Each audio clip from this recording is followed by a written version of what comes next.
2006 की बात है। एक कोठी होती है, उसमें उसका ओनर और एक हेल्पर रहते हैं। फिर हुआ क्या कि उसके बाहर एक नाला था, जिसमें से अचानक ही बहुत सारी कंकाल और बहुत सारी हड्डियां सामने आई, जिसकी वजह से इन्वेस्टिगेशन हुई। और इन्वेस्टिगेशन में सामने क्या आया कि ये जो कोठी का जो मालिक है और उसमें जो हेल्पर काम करते हैं, वो क्या करते हैं, आसपास के जो गांव है उसके बच्चों को ले आते थे, फिर उनके साथ रेप करते थे और फिर उनके छोटे छोटे टुकड़े और फिर उनका मांस खा जाते थे। और ये जो भी हड्डियां और वो सब कुछ होता था, वो सब कुछ वहां पे नाले में ही फेंक देते थे।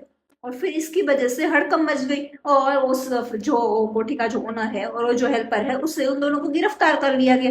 क्योंकि ये तो एक शैतानियत की हद पार करने से भी बहुत ही ज्यादा हुआ। फिर हुआ क्या, ये जो ओनर है 2013 में रिहा हो गया, और ये जो कोठी में जो हेल्पर था, वो अभी थोड़े दिन पहले ही कोर्ट में कुछ उसमें जो हेल्पर सामने आया था, वो भी अभी ही रिहा हो गया है।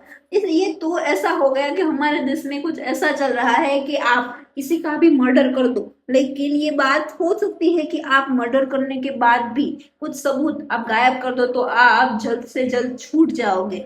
ये जो हेल्पर था और वो जो ओनर था, पुख्ता सबूत ना मिलने की वजह से इन दोनों को छोड़ दिया गया। पहले तो 12 केस सोल्व हो गए, लेकिन एक 13वां केस जो अभी भी सोल्व नहीं हुआ था, वो अभी हाल ही में वो जो कोई भी वो जो हेल्पर है, वो भी रिहा हो गया है। आखिर आप एक बार सोचिए कि उसने कितनी इंसानियत की हद को शर्मसार कर देने वाला ये काम किया था, फिर भी हमारे देश की जुडिशरी उसे छोड़ दे रही है। तो आखिर हमारे देश में कौन सेफ है? छोटे छोटे बच्चों के साथ तब ऐसा हुआ था, तो अब क्या नहीं होता।